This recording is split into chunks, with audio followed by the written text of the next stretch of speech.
Well, hello and welcome to Fuquay-Varina United Methodist Church. My name is Owen. I'm one of the pastors here, if we haven't had a chance to meet yet, and we're glad you're here. We know that life can get crazy, and sometimes we have to find time to worship during the week, and so we have crafted this worship opportunity just for you. We know, nothing's perfect, but whenever you're worshiping and wherever you're worshiping, we're glad that we can be here worshiping together.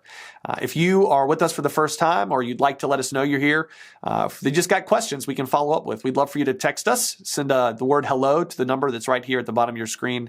We'd love to get back in touch with you as soon as we can to see how we can connect or help solve whatever it is that you've got for us. So don't hesitate to reach out. Also, if this is an opportunity that you regularly participate in and you'd like to partner with us in mission and ministry, we'd love to have that partnership with you as we serve our greater community here around Fuquay-Varina. You can go to our website, fvumc.org/give. And we'd love, again, any sort of support that you can offer will help us continue to do this and do it well. And so you can check that out while you're there. Anything that you need, hopefully, will be right there on our website. Particularly if you're looking for other worship opportunities, you'll be able to see those on our worship page. And again, we're just so glad you're here, and we hope that you find something meaningful, something you can hang your hat on this week as we participate in worship together. I invite you to stand and worship. When we sing the song together, Throne Room song, I just can't help but see the faces of the saints that have gone before us, that are now kneeling at the foot of the throne, worshiping our Almighty Father. Sing. Jesus is in this room, here I now, making this place I stand, holy ground, holy ground.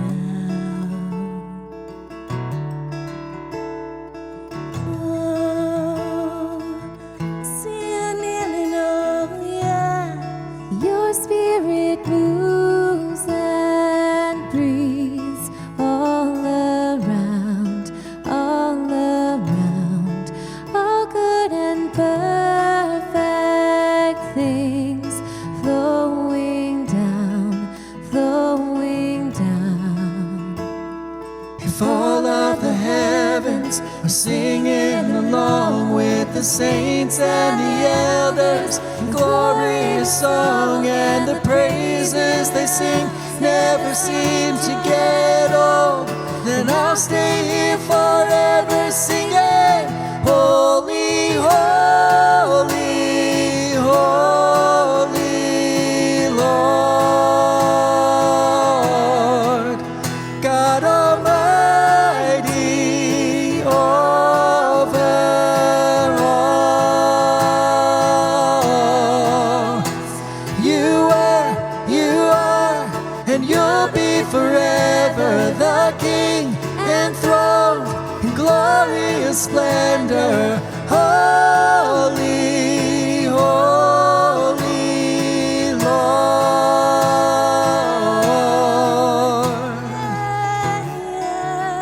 Yes, Lord, we see you near there. Well, it's great to be together with you today. I want to tell you what I want to try to accomplish today while we're hanging out with each other. I want to talk about what it means to actually be a disciple of Jesus. Discipleship are words that we use all the time when we talk about our life of faith, and for good reason. Jesus called disciples. He sent his disciples to go and make new disciples. And now when we talk about what it means for us to be followers of Jesus, we say that we are disciples of Jesus. But I want to help us just spend some time unpacking what it means to be a disciple, because I think sometimes we just use that word. It can sometimes be used. We all think we know what we mean when we say it, when maybe we don't actually know exactly what we mean when we say it. So I'd like to spend some time just helping us process what that looks like and kind of where we are in our journey of discipleship. In short, a disciple is one part of a two-part relationship. You have a rabbi who is like a teacher, and then you have a disciple who follows that rabbi. Now, a lot of times when we think of rabbi and disciple relationship, we think of like teacher and student, which is true, but it's just not the full context of how a rabbi and a disciple would have operated together. When we think teacher and student, we tend to think teacher giving knowledge, student absorbing knowledge, and then being able to kind of regurgitate that knowledge on a test. And so that's not exactly how that relationship worked. A rabbi and a disciple had a much higher goal than just sort of head knowledge. It was the job of the disciple to become like the rabbi, and it was the job of the rabbi to help the disciple do just that, to take on the nature, the character, the qualities, the way, if you will, of the rabbi. And that's exactly what we see Jesus' disciples doing. Their choice, their decision to drop their nets and follow Jesus is not discipleship. It's how it started. It's how they became disciples. They responded to an invitation, but it's not the fullness of discipleship. It's part of it, but it's not all of it. They sat and listened to Jesus preach and teach all the time. They tried to answer Jesus's questions. They bantered back and forth about the law and about life. That is not discipleship. It's part of it. It's an essential part of it. It's a crucial part of it, but it's not the whole of it. We see Jesus and his disciples becoming friends. They eat together. They hang out together all the time. Friendship is an essential part of discipleship, but it's not all of it. And then finally, we see Jesus' disciples going to make disciples. That wasn't all of it. That wasn't the fullness of discipleship, but it was a part of it. All of these things are a part of what it means to be a disciple of a rabbi, in our particular case, Jesus. We see over the course of their time together, and even after Jesus' resurrection and ascension, we see the disciples constantly growing, taking on the nature and character, living in the way of Jesus. And then we see them trying to kind of do it on their own without Jesus there to help them. And what we see is that all the things that they sort of learned to take on, learned to become in that process, shaped and formed who they were and who the church became, and therefore, kind of by proxy, who we are as followers of Jesus. That's what discipleship is. Last week, if you're with us, you heard Pastor Hope say it this way. Discipleship is the process of becoming more of who we have been created to be. The idea there is that all of us are made, created, stitched together, and knit together in that hidden place. We are designed by our Creator. We bear the imprint, the design of our Creator. And discipleship is just the process, the journey, the experience of becoming more fully like the Christ-like people we are designed to be. The process, the journey of becoming more of who we are created, and I would say who we are called to be and to become. It's not just a one-time thing. It's a series of one-time things. And all of us, because we are designed uniquely, because our lives are so distinct, we all have different opportunities, we all have different struggles, we all have different challenges, we all have different experiences in life. That process is going to look very different for each one of us.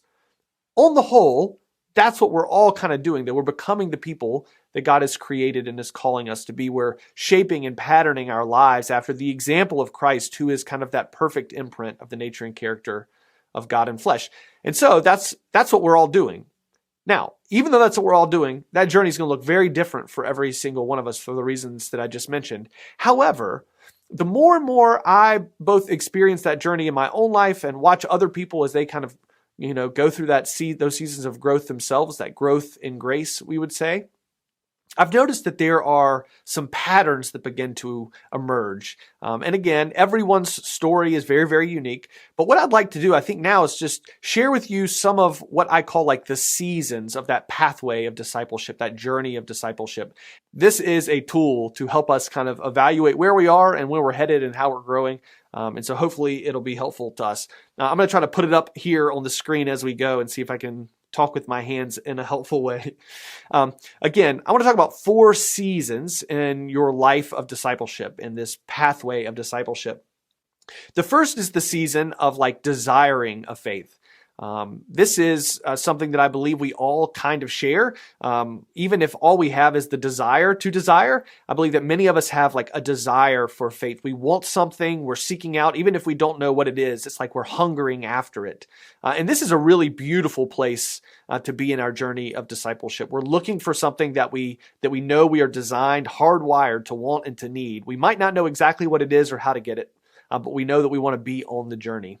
The second sort of season of discipleship, I would say, is a season when we learn how to kind of believe in faith. So we move from desiring a faith to believing in faith.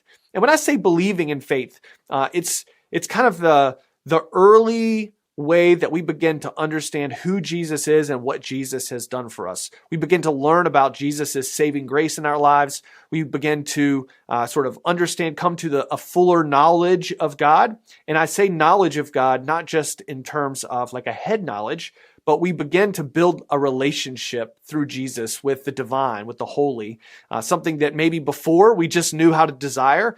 Now we begin to know it. It begins to take shape and take form. And I think, at this point in time, even if we have like a really solid belief, we're believing in faith, sometimes our life can still be kind of clunky. Like we have this idea, we have this knowledge, we have the beginning of a relationship. We just don't know always yet how to fully apply it. Then as we move out of that season, we move into a season, probably closer to over here, that I call living by faith. And this is when the faith that we learn to believe in, that faith that we learn to have in this sort of second season, really begins to find its way into every aspect of our life among one another. I think a lot of times we are going to experience, as it's filtering in everything, that we begin to find ourselves in communities that can help us sort of live by faith. It becomes more natural. If you think of someone learning to dance, like I can remember having to learn in high school or middle school, like how to do the box step, right? 1, 2, 3, 4, 1, 2, 3, 4, 1. And at first you're counting and you're like watching your feet and you're stepping on each other's toes. That's like the second season of faith, right? Believing in faith. But as you learn to live in faith, it becomes much more natural for you. And then finally, as we move into the kind of that last season of faith, it's where we begin to learn how to lead others to faith. We've learned how to kind of dance that dance, and now we can begin to teach others how to do that. And so we begin to talk to the people who are desiring a faith. And so I think that this whole thing right here is kind of the pathway. This is what the growth in grace looks like for us. God gives us the grace before we know that we've earned it or deserved it, before we've even known to ask for it. It gives us the desire to desire. That grace begins to work in our life. It's a justifying grace. It sets us right with God. We would say that in this place here, we are saved by God's saving grace. Then we're going to go on to perfection, into that sanctifying grace, to all the beautiful work that God does, perfecting us in love. And then we're going to have the opportunity to show that love, to demonstrate that love to others and help them follow along behind us in our own journey of faith. Again, not everybody's journey is going to look exactly the same, and not everybody's journey is going to go, just as textbook as this. And I'm not even saying that all of this is exactly right. I'm just saying these are patterns that I've seen emerge. And so I want to encourage you to consider what it would look like to be a part of that journey, to take steps along that journey of faith, that pathway of discipleship for you. So maybe you can begin by asking some questions like, where are you right now? What season of life are you in? What season of discipleship are you in? And then what do you need? Do you need to be engaged in a meaningful relationship, inspired to take the next step? Do you need to be empowered to own your own faith? Do you need to be equipped so that you can lead others? What is it that you need right now so that we can work together to help figure that out? I have one passage of scripture I'd like to share with you just by way of invitation before we part company for the day.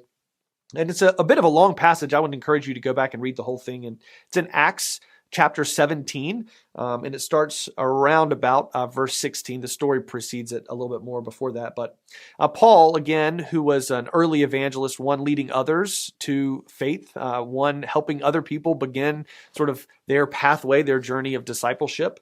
And he finds himself in Athens, in the Agora. And the Agora is like the center of life in Athens. It's the marketplace. It's where not just commodities, but ideas are exchanged. If you want to see people, if you want to hang out with friends, that's kind of where you go during the day to meet up with folks.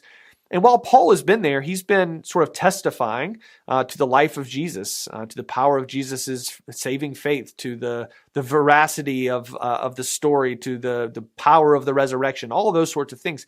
And they accuse Paul, quote, he seems to be a proclaimer of foreign divinities, right? Someone calls him a babbler, like he's just sort of spouting off nonsense. But that quotation mark, which is right there in verse 18, is actually, it's a legal claim that they're making against him.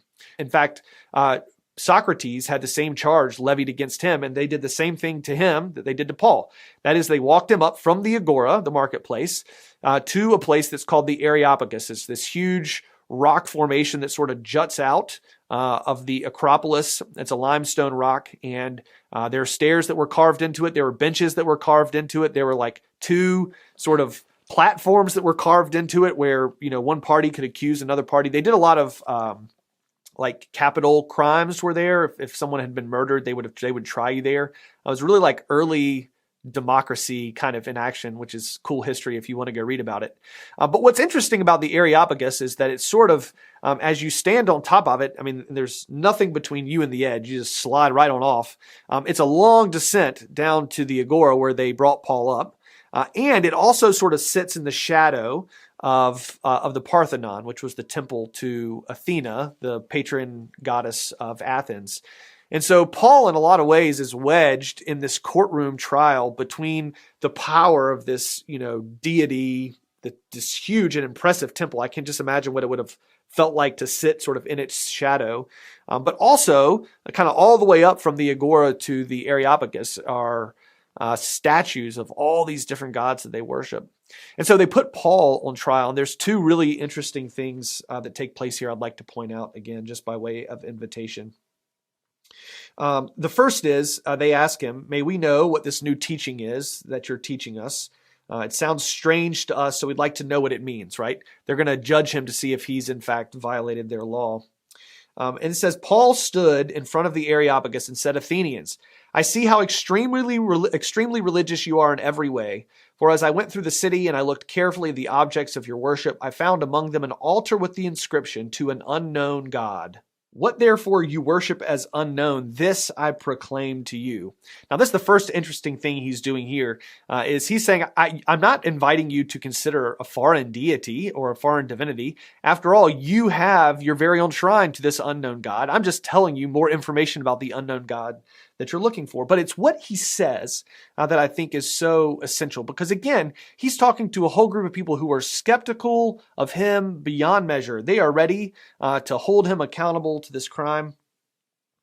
And he says this, the God who made the world and everything in it, he who is Lord of heaven and earth, does not live in shrines made by human hands, nor is he served by human hands as though he needed anything, since he himself gives all mortals life and breath and all things. From one ancestor he made all nations to inhabit the whole earth, and he allotted the times of their existence and the boundaries of the places where they would live, so that they would search for God and perhaps grope for him and find him, though indeed he is not far from each one of us. And then he quotes one of their philosophers. I think this is such a beautiful and interesting line. And as a side note, one of the folks that is converted by this particular speech, they end up finding him not guilty, is a guy named Dionysius, who goes on to become a bishop in Athens for what should be obvious reasons, converted there in that moment. One of the things that I think is just so beautiful about this is how Paul talks about, like, all of us, because we are designed and created by this God, we are almost hardwired. We are hardwired for faith. We're built to desire a relationship with this God. And he says to the Athenians, even though you don't know who this God is, I know that you desire this God. And here is some evidence, some example of it. He goes on to sort of combat the philosophers of the day by saying, in a sense, that God is not absent or aloof, feckless or cruel, but that God is present and that God is powerful. And that God is actually the one who gives us the desire to desire, what we today might call prevenient grace. There, Paul articulated as if God so desires to be found that even if we don't know exactly what we're looking for, even if we're like stumbling through our house in the middle of the night in the dark, we know what we're looking for. We're kind of feeling around for what we might just stumble upon God accidentally. Of course, what might seem like an accident to us is simply God's desire to be found. God putting God's self in a place to be discovered, uncovered. So God gives us the desire to desire, and then God is present and powerful enough to be found. The good news is, even if all we can do most days is desire to desire a faith, that is a gift from God that God desires to meet. Wherever you find yourself on this pathway, this journey of discipleship, at the end of the day, it's a journey that's just helping us become more of who we have been created and are being called to be and to become, to uncover, to discover, and to make beautiful the imprint of God, our Creator, on each of our lives. So where are you on this pathway? What season are you in? And what do you need? We'd love to partner with you in that journey. I invite you to stand up and sing these words with us this morning. Come on, wherever you are, get up off your couch, stand up and sing.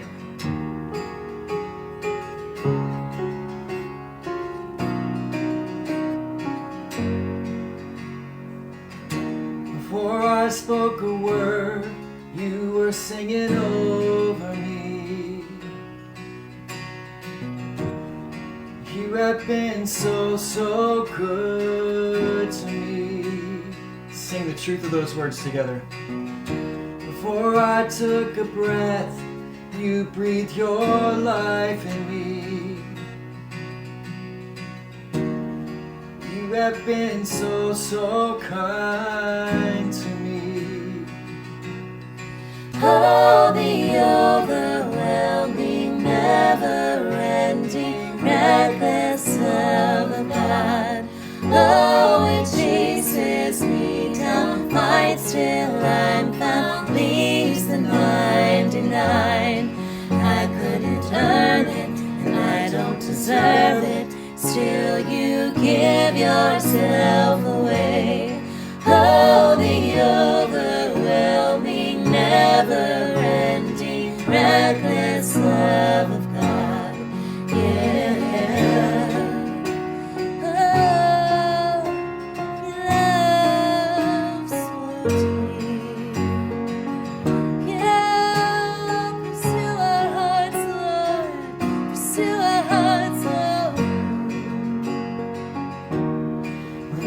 Your foe, still your love fought for me.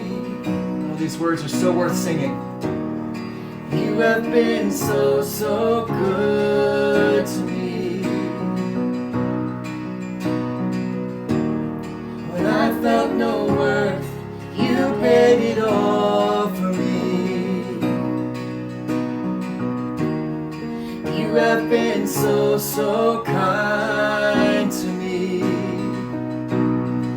Oh, the overwhelming, never-ending, reckless love of God. Oh, it chases me down, fights till I'm found, leaves the 99. I couldn't earn it, and I don't deserve it. Still you give yourself away. Oh, the overwhelming, never-ending, reckless love of God. Yeah.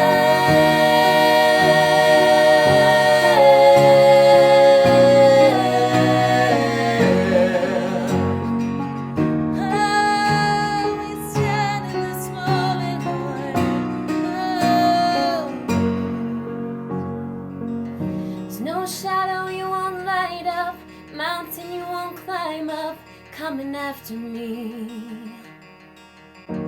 So why you won't kick down, lie you won't tear down, coming after me. There's nothing you won't do. There's no shadow you won't light up, mountain you won't climb up, coming after me. Oh yeah. There's no wall you won't kick down, lie you won't tear down, coming after me. Oh, the overwhelming, never-ending, reckless love of God. Oh, it chases me down, fights till I'm found, leaves the 99. I could good and hurt it, and I don't deserve it. Still you give yourself away. Oh, the overwhelming, never-ending, reckless love of God. Yeah.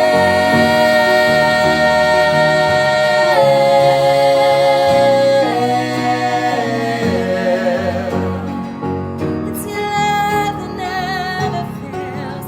It's your love that never fails.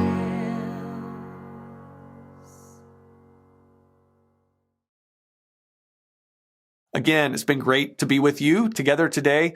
I would remind you, we'd love to know you're here. If you want to text us, just text the word hello to the number that's at the bottom of your screen. We'd love to follow up with you, particularly if there are questions you have after today's worship, or if there's something we can do to help you take the next step in your life of faith, your journey. We'd love to be able to do that with you, to partner with you in that way. So don't hesitate to reach out. And again, if you'd like to join with us in mission and ministry here in Fuquay-Varina, you can go to our website, fvumc.org/give. We'd love your support. We'd love to partner with you in ministry in all sorts of different ways. We have plenty of other worshiping opportunities live on Sunday morning, as well as throughout the week. And so don't forget to hop over to our website, fvumc.org, to check out all those opportunities. We'd love to get a chance to meet you should the time come. And until then, it's been great to worship together with you today.